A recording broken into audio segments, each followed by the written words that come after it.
I can do whatever I want. That's it. That's the sentence. 4 words, delivered by a man in a cape, standing on a rooftop. And it might be the most chilling thing said in prestige television in the last decade. Not because it's surprising, but because by the time Homelander says it, out loud, to himself, finally free, you realize the entire show was building to that moment. And now you have to reckon with what that means. Let me be clear about what Homelander actually is, because the show layers it so carefully that people reduce him to narcissist or fascist. And technically they're not wrong, but they're missing the architecture underneath. Homelander is what happens when you take a child with infinite power, strip him of every human connection, raise him in a laboratory, and then hand him to a corporation that needs him to be a product. Start at the beginning. Homelander was never a baby in the normal sense. He was an asset. Vought dosed his biological mother with Compound V before he was born. Delivering a super-powered infant, they immediately placed in controlled testing environments. No family, no warmth.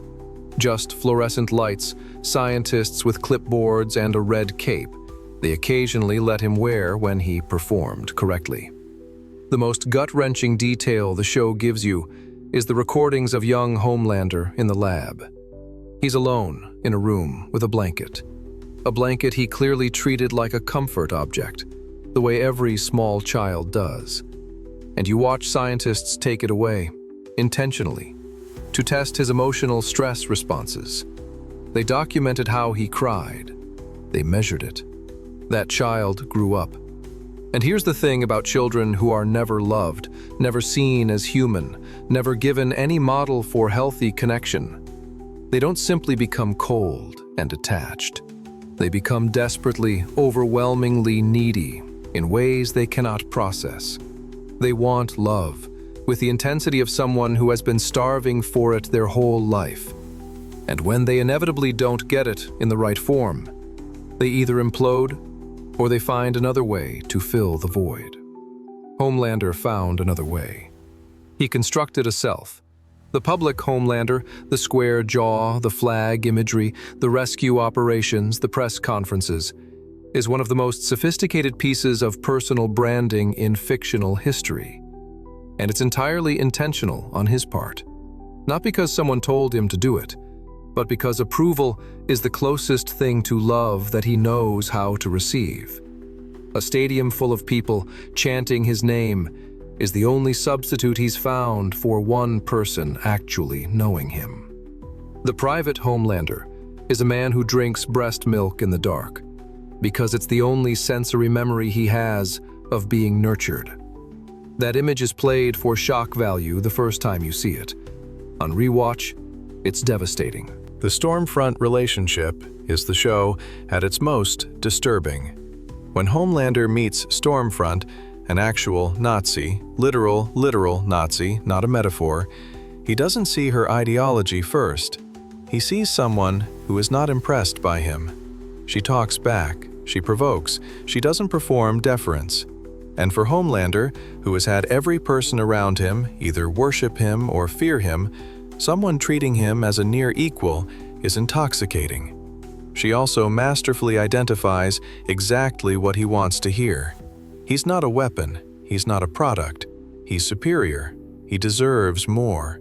The public doesn't just owe him gratitude, they owe him dominance. She hands him a fully formed ideology that turns his psychological damage into a world view. He buys it completely. Not because he's stupid, he's not, but because it fills every gap at once. It explains his loneliness, he's above them, his resentment, they don't deserve him, and his hunger for control, of course he should have it. The relationship ends with her burned, paralyzed, and him still visiting her, now reduced to a shell, barely conscious, just to be near someone who saw him. That's not love, that's addiction. What Homelander does to Ryan is the most important storyline in the series. His biological son, Becca's child, conceived through assault, is the first real test of whether Homelander is capable of something genuine. And the show is devastatingly honest about the answer. Homelander does not love Ryan. He possesses him. He sees in Ryan a chance to finally have something that is his, not Vought's, not the public's, not a corporation's. A child he made. A child who is like him. A mirror with loyalty built in. Every scene where Homelander tries to parent Ryan is actually Homelander trying to recreate himself. He's impatient when Ryan is scared of heights. He's contemptuous when Ryan shows gentleness. He wants Ryan to be fearless and powerful and unconcerned with human pain. Not because those are good qualities, but because they're Homelander's qualities. And if Ryan has them too, then maybe they were choices, not wounds. When Ryan does eventually manifest powers, and worse, starts to enjoy the adulation, Homelander's joy is terrifying. Not the joy of a father proud of his son, the joy of a man who finally has someone who will never leave. The political arc is the show's biggest swing. By the later seasons, Homelander is openly radicalizing a public following. He's building a movement not around policy or ideology, but around himself, his perceived victimhood, his grievances, his sense that he has been held back by lesser beings who should be grateful he tolerates them. This is the show being extremely, uncomfortably direct about something. Homelander's political rise mirrors real-world authoritarian populism in every mechanical detail. The rallies, the cult of personality, the "I could shoot someone on Fifth Avenue" energy. Except Homelander literally does it, lasers a protester in front of his crowd, and the crowd cheers. And the show makes you watch, the crowd cheer. Because the horror isn't Homelander.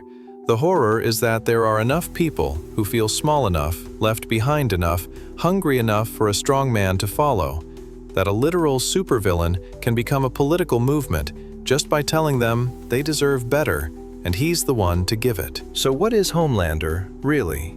He's a trauma case, with laser vision and no accountability structure. He's a child who was broken in a lab and handed to a marketing department and told to smile for 30 years. He's the logical conclusion of the question, what if we gave someone unlimited power and zero love? And this is what separates Homelander from every other villain on television right now. Most villains have a goal. They want money, they want power, they want revenge.